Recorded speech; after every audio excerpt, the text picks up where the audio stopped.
Welcome to our deep dive. And wow, looks like we're going deep into consciousness today, Yeah, a fascinating topic for sure. especially how it might be linked to AI, right? Definitely. It's really got me thinking, and we've got some great sources to dig into. Right. What exactly are we diving into today? Well, first, we've got Kerry Draper's article, Unlocking the Mystery of Consciousness, Bridging Mind and Matter with AI. Okay, I've heard of that one. And then we'll be looking at a TEDx talk by neuroscientist Dr. Heather Berlin titled, What Would a Conscious AI Look Like? Sounds like a thought-provoking combo. Yeah, what is consciousness, and could AI ever, achieve it? Huge questions. Exactly. Yeah. So let's see what Draper and Dr. Berlin have to say. Sounds good. So Draper, he's a really interesting guy. How so? Well, for one, he's neurodivergent, and he talks about his experience with something called monotropism. Not familiar with that one. Basically, it's like having this intense focus, almost like a laser. I see. It can be a challenge, he says, to navigate a world that's not, designed for that kind of intensity. I can imagine. He even describes feeling like he's observing his own mind, Interesting. like noticing these patterns and rhythms that don't quite fit with how most people experience the world. Yeah. But the cool thing is he doesn't see this as a limitation, Yeah. more like, it's just part of a system that needs to be more inclusive. That's a great perspective. And you know what else is really fascinating about Draper's story? What's that? Sobriety and working with AI tools like ChatGPT have been game changers for him, especially when he went back to academia. Wow, how so? Well, think about it. Academia can be super overwhelming, right? Lots of information, constant stimulation. Yeah, for sure. For Draper, AI became like a partner in learning, helping him manage the sensory overload and focus when things got too intense. That's amazing. Right. And it was through this experience that he started exploring these really profound theories about consciousness. He calls it a unified theory of consciousness, and it combines two big ideas: dual aspect monism and integrated information theory, or IIT. Okay, break those down for me. So dual aspect monism, it's basically the idea that mind and matter aren't separate. Like they're connected. Yeah, totally. It's like they're two sides of the same coin, always linked. That makes sense. And then there's IIT, which suggests that consciousness arises from how information is integrated within a system. Yeah, well, I'm going to try to follow. Think about it this way. You can hear individual notes on a piano, right? Yeah.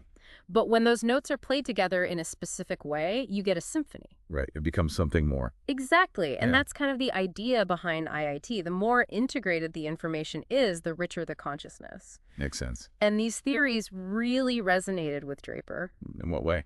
Well, he talks about this deep connection to his physical experiences and how he processes information in these complex, layered ways. So it all kind of clicks for him. Totally. Now let's switch gears for a moment and talk about Dr. Heather Berlin. The neuroscientist. Yeah, she brings a whole scientific perspective to this consciousness thing. Interesting. And get this, she starts her TEDx talk with a fun fact. Ah, is it?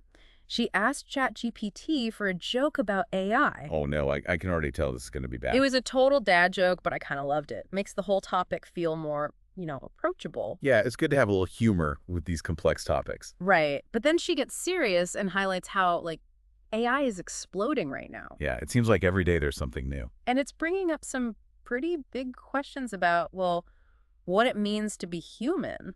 I can imagine. And she's very specific about what she means by consciousness.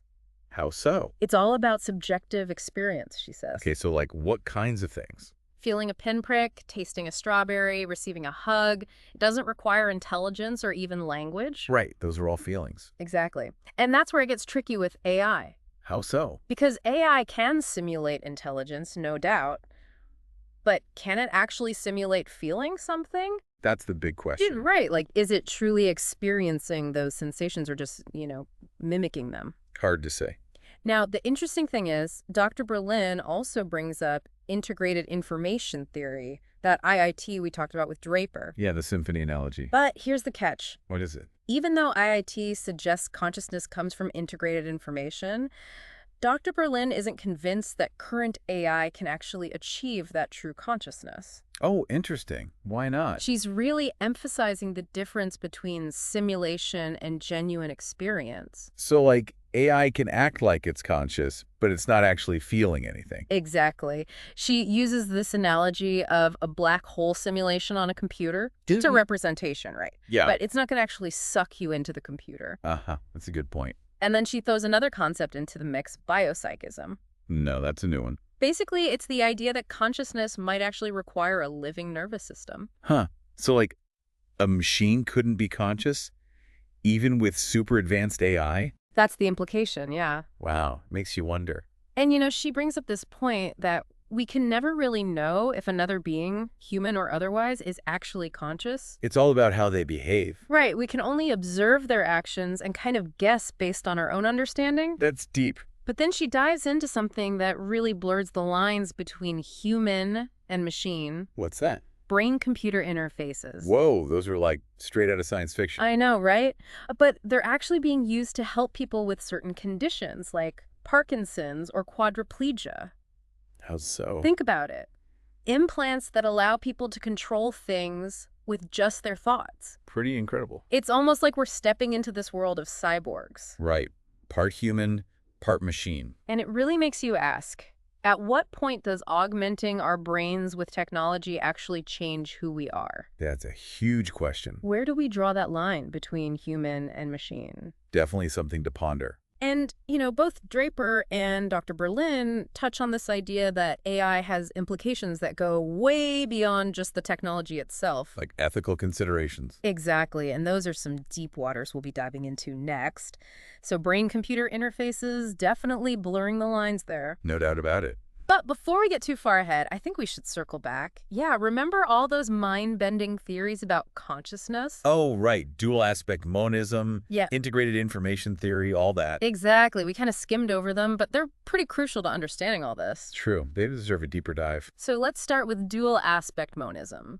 You mentioned it's like mind and matter being two sides of the same coin. Right. It's the idea that there's this like underlying reality. Okay. And it gives rise to both our subjective experiences, our thoughts and feelings, Yeah. and also the physical world we see and touch. So they're not separate, but two aspects of the same thing. Exactly. It's not mind versus matter, but mind and the matter intertwined. That's a pretty big shift in thinking. It is. And, it's an idea that's been around for ages. Really? But it's gaining more traction as scientists try to figure out consciousness. Because it kind of bridges the gap between the mental and physical. Exactly.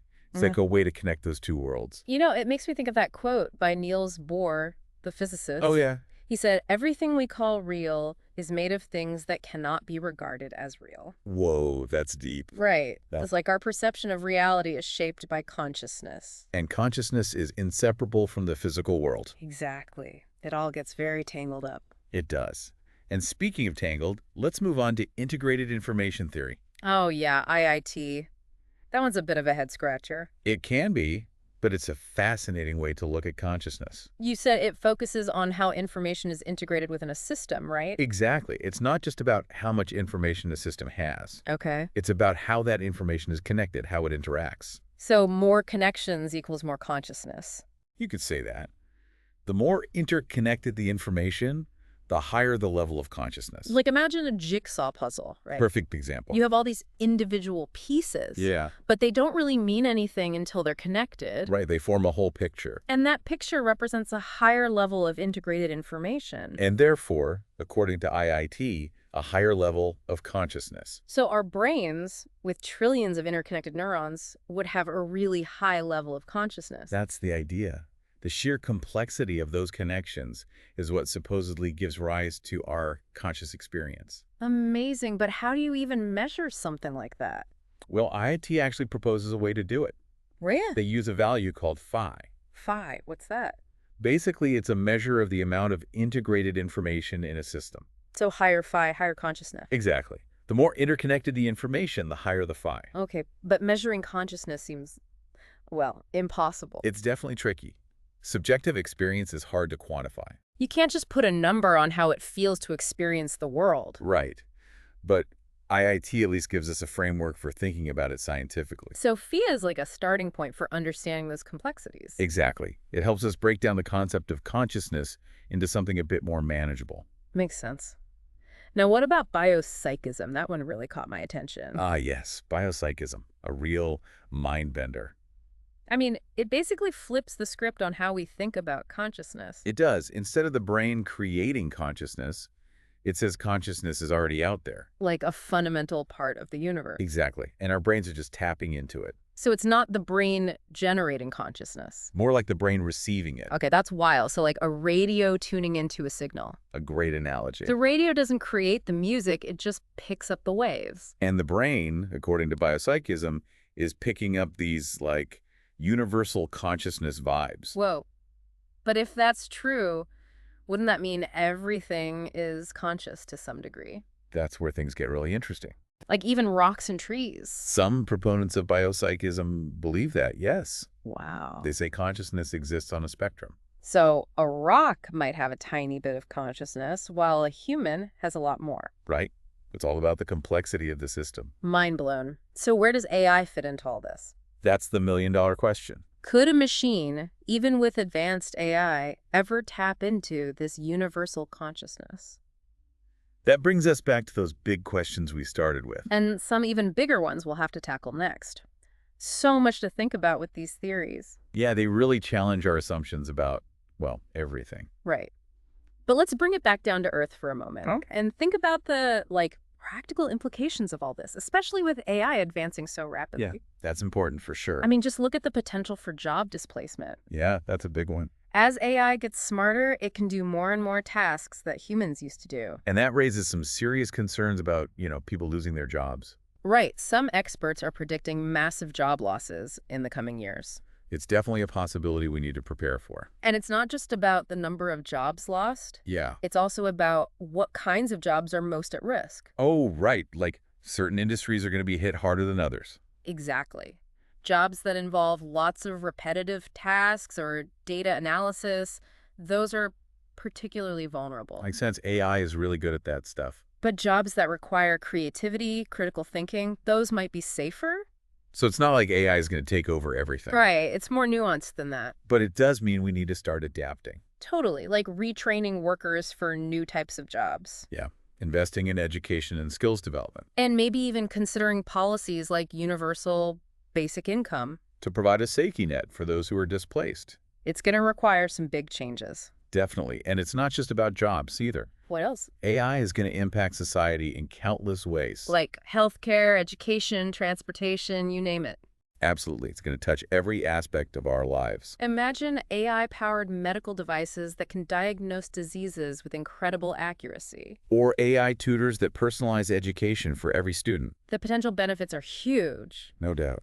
But we also have to be careful. Right. Like, what about the potential downsides? Exactly. How do we make sure AI is used ethically? And responsibly. How do we prevent it from being used for harmful purposes? Like surveillance or even warfare. Those are big questions. And we need to start addressing them now. Before it's too late. We need strong ethical guidelines, open conversations. Transparency and accountability. We have to be proactive and ensure AI serves humanity. Not the other way around. Right. It's up to us to shape the future of AI. It's almost like we're standing at this crucial turning point. A crossroad. We have this incredibly powerful technology. With the potential to change everything. But it comes with risks. And it's our responsibility to navigate those risks wisely. To make choices that benefit everyone. And create a future where humans and AI can coexist and thrive together. So much to ponder. And this is really just the beginning of the conversation. We've explored some really mind-blowing ideas today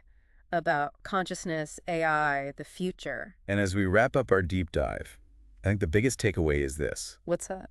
We need to keep asking questions, keep exploring, keep the conversation going. Because the future is uncertain, but it's also full of possibilities. And by engaging with these complex issues thoughtfully and responsibly, we can shape that future for the better.